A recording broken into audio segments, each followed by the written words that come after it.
Our first year basically was spent arguing with each other, which we did constantly.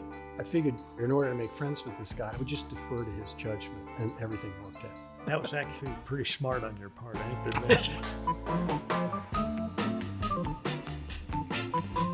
Wasn't it the big man on campus competition the year before? They say time is undefeated, but it never conquers memories or friendships. Jim Sullivan and Erin Dwyer first met as Keenan Hall residents half a century ago.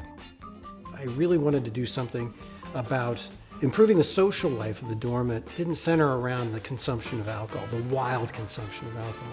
And so we worked together on a lot of things, including what became the Keenan Revue. We launched it in our senior year. There's not much at Notre Dame.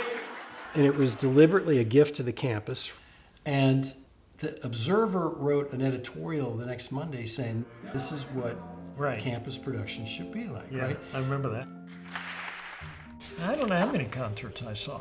Like so many indie roommates scattered across the country, they were in each other's weddings and reminisced at a few home games over the years.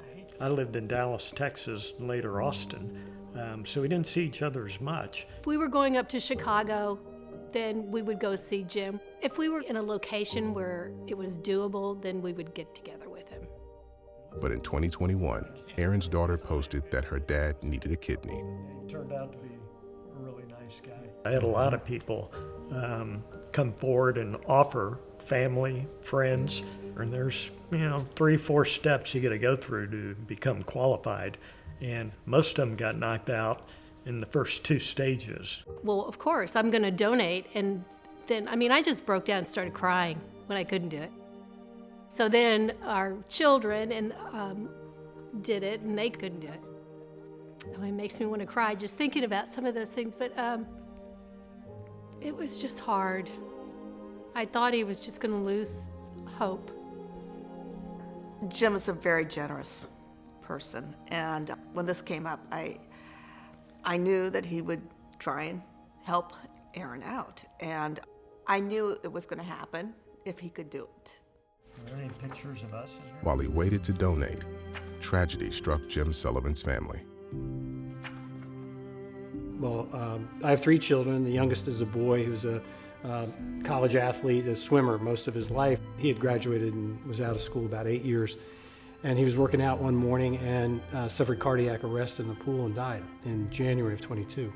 So for us, that was just a tremendous shock. And it took me a month or 2 just to get my head back on straight, thinking about this pending help I could give Erin. And it really was a subject of a lot of prayer.